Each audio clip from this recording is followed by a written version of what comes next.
जय श्री कृष्णा। कैसे हैं आप लोग फ्रेंड्स। आज हम जो चर्चा करने वाले हैं शुक्र राहु मंगल की बदलती हुई स्थितियों के बारे में करने वाले हैं। जैसे कि हम सभी लोग जानते हैं 9 ग्रह और 27 नक्षत्र हमारे जीवन को पूर्णतया प्रभावित करते रहते हैं और इनका प्रभाव हमारे जीवन पर पड़ता रहता है। जैसे कि कभी कभी बैठे बैठे ही अचानक क्या होता है, मन बेहद अशांत हो जाता है। चारों ओर से ऐसा लगता है निराशा हमारे अंदर व्याप्त होने लगी। ये चंद्रमा की बदलती हुई स्थितियों का कारण ही होता है। तो जैसे कि हम सभी लोग जानते हैं कि ये जो हमने लिखा है कि 12 वर्ष में, तो 12 वर्ष में ऐसा 12 वर्ष बाद होने जा रहा है कि एक साथ सेम नक्षत्रों की स्थितियों में सेम ग्रह जाने वाले हैं। और जब भी इस प्रकार की स्थितियां निर्मित होती हैं तो जीवन में बहुत कुछ बड़ा होता है, बड़ा बदलाव आने जा रहा है आपके जीवन में। तो आइए हम चर्चा करते हैं। जैसे कि हम जानते हैं कि शुक्र जो होते हैं धन के कारक होते हैं, आकर्षण के कारक होते हैं, लग्जरी के कारक होते हैं, ऐश्वर्य के कारक होते हैं, जीवन में सत्ता के कारक होते हैं, मान सम्मान के कारक होते हैं और निरंतर धन आगमन के कारक होते हैं। वहीं मंगल जो होते हैं बल के कारक होते हैं, ऊर्जा के कारक होते हैं, पराक्रम के कारक होते हैं, साहस के कारक होते हैं, युद्ध वेपन के कारक होते हैं, भाई बंधुओं के कारक होते हैं, गुस्सा के कारक होते हैं। वहीं राहु देव किस चीज के कारक होते हैं? अचानक ही बुलंदी पर ले जाना या फिर अचानक ही आपको नीचे गिराना, ये कारक होते हैं राहु देव। तो देखिए, यदि आपकी कुंडली के प्रथम भाव में 12 नंबर बना हुआ है तो ये राशिफल आपके लिए, या फिर कुंडली में कहीं भी चंद्रमा के साथ 12 नंबर बना हुआ है तो ये राशिफल आपके लिए। कुंडली ना होने की स्थिति में आप इसे नाम राशि से भी देख सकते हैं। यदि अभी तक आपने अपने इस चैनल को सब्सक्राइब नहीं किया है तो प्लीज़ सब्सक्राइब कर लीजिए, वीडियो को लाइक कर दीजिए, चैनल को शेयर कर दीजिए। इससे होगा क्या कि हमारे आने वाले हर वीडियो की नोटिफिकेशन मिल सकेगी आपको सबसे पहले। एक प्यार से कमेंट करना बिल्कुल ना भूलें। कमेंट से हमें बहुत मोटिवेशन मिलता है, हौसला मिलता है और ये पता चलता है आप और क्या जानना चाहते हैं। तो देखिए, वर्तमान समय में शुक्रदेव जो गोचर कर रहे हैं वो आपके द्वितीय भाव से कर रहे हैं, द्वादश भाव से, क्षमा करें, द्वादश भाव से गोचर कर रहे हैं। यहाँ पर शनि के साथ इनकी युति हो रही है और ये कुंभ राशि से गोचर कर रहे हैं, जो कि बेहद ही शुभ अवस्था होती है। किंतु ये आपके द्वादश भाव में साढ़े साथी का निर्माण किए हुए है, जिसके कारण से ये थोड़ी लिए आपके लिए निगेटिव भी कही जा सकती है। इस दौरान क्या है, राहु देव जो हैं आपके लग्नगत गोचर कर रहे हैं और मंगल देव जो गोचर कर रहे हैं वह इस समय पर आपके ज्ञान भाव से गोचर कर रहे हैं। और ज्ञान भाव से गोचर करने के कारण यहाँ पर, क्योंकि ये कर्क राशि में है, कर्क राशि में ये नीच के हो जाते हैं। अब जिन भी चीज़ों में किसी ग्रह का कारकत्व होता है उन्हीं चीज़ों में बेहद आपको, कहते हैं ना कि दुष्कर प्रभाव प्राप्त होने लगते हैं। जैसे कि आप बहुत ही कर्मठ व्यक्ति हैं यदि, तो क्या होगा कि आप काम से जी चुराने लगते हैं। आपको ऐसा लगता है कि भाई इनका तो रोज का हो गया ये काम, अब इस कार्य को मैं नहीं करूँगा। तो इस प्रकार की स्थितियां आपके लिए निर्मित होने लगती हैं। किंतु अब जब यह देखिए, मंगल देव सबसे पहले अपना नक्षत्र परिवर्तन करेंगे। एक ही समय पर तीनों ही ग्रहों का नक्षत्र परिवर्तन होगा। मंगल अपना नक्षत्र परिवर्तन करके चले जाएंगे पुनर्वसु नक्षत्र में।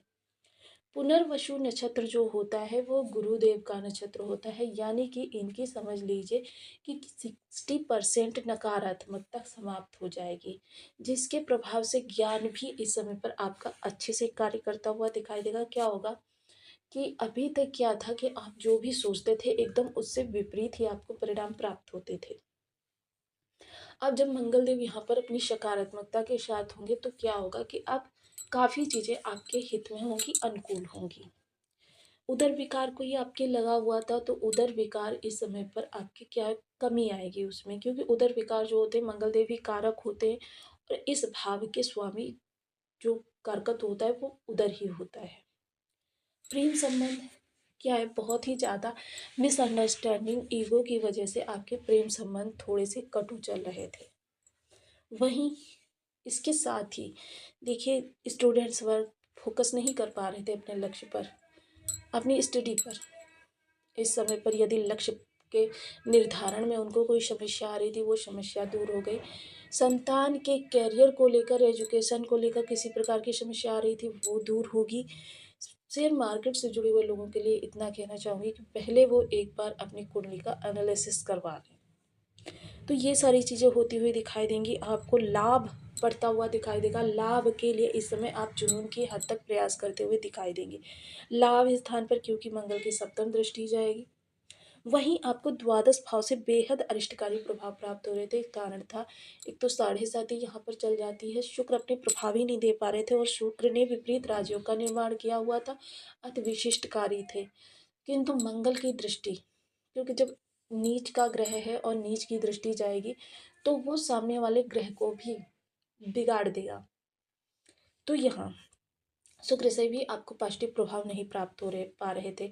अब इनकी जो दृष्टि अष्टम जाएगी वो शुक्र पर जाएगी और शुक्र भी उसी समय अपना नक्षत्र परिवर्तन करेंगे और यह शतभिषा नक्षत्र में चले जाएंगे, जो कि राहुदेव का नक्षत्र है।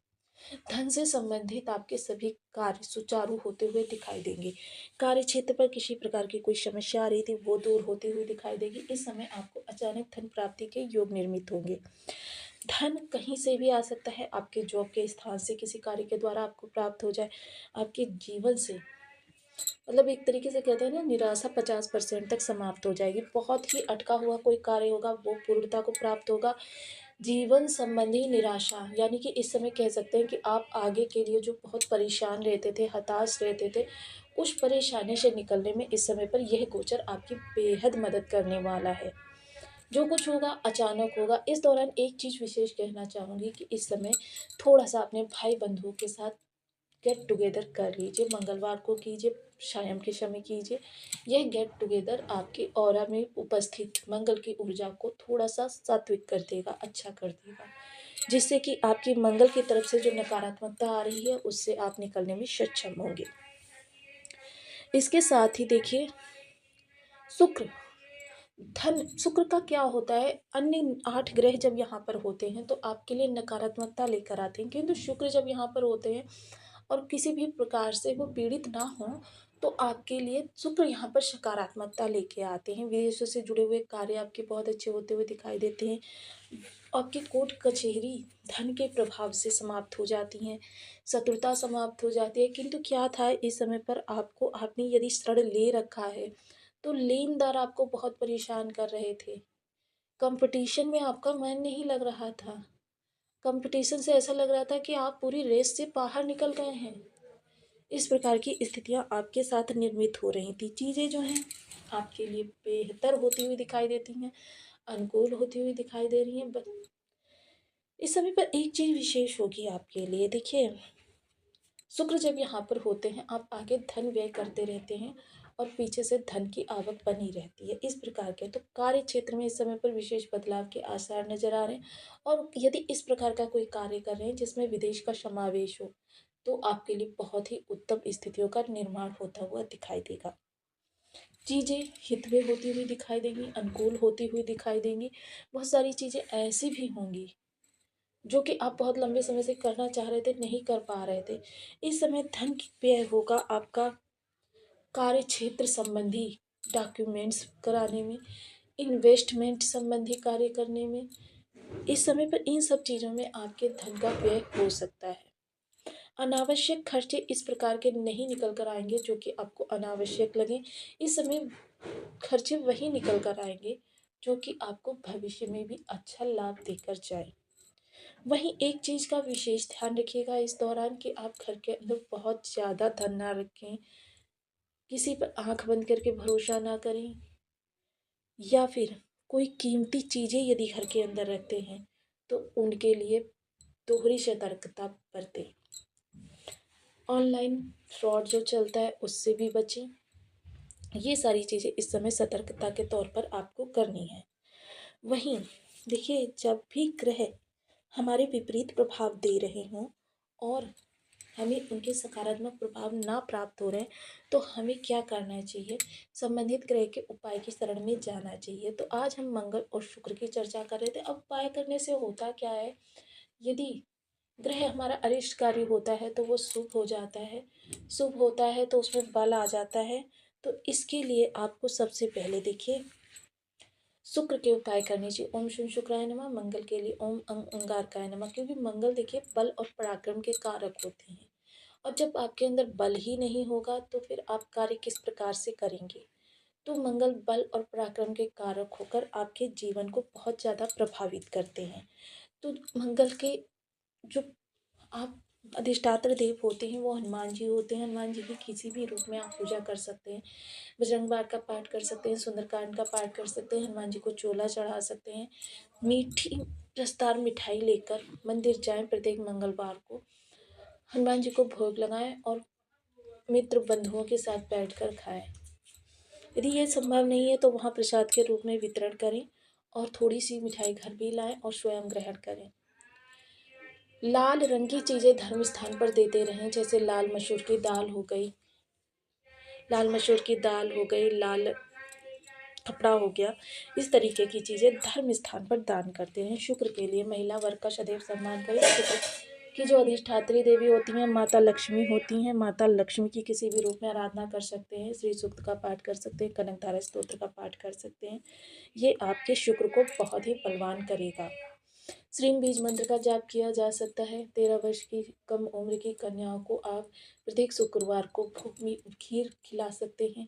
सफ़ेद रंग की वस्तुएं धर्म स्थान पर देते रहें। कटे फटे जले कपड़े ना पहने, कपड़े सदैव प्रेस किए हुए क्रीज वाले कपड़े ही पहने। इससे क्या होगा, आपके शुक्र बलवान होते हैं। शुक्र को बलि करने के लिए सदैव महिला वर्ग का सम्मान करें, उनकी कभी भी अपेक्षा ना करें और उनको कभी भी प्रताड़ित ना करें। ऐसा करने से आपके शुक्र आपके लिए अरिष्टकारी होते हैं, क्योंकि शुक्र भी फीमेल है और जब आप फीमेल का अपमान करते हैं तो शुक्र से अपना अपमान समझते हैं। तो इसलिए सदैव शुक्र को बलि कर रखें। तो आपको वीडियो कैसी लगी मुझे कमेंट बॉक्स में ज़रूर बताएं। चैनल पर न्यू है तो प्लीज़ वीडियो को लाइक शेयर, चैनल को सब्सक्राइब करना बिल्कुल ना भूलें। अपने मित्र मंडलों में भी इस वीडियो को शेयर करें ताकि वो लोग भी इसका लाभ उठा सकें। मिलते हैं नेक्स्ट वीडियो में, तब तक के लिए नमस्कार। अपना ध्यान रखें, स्वस्थ रहें, मस्त रहें।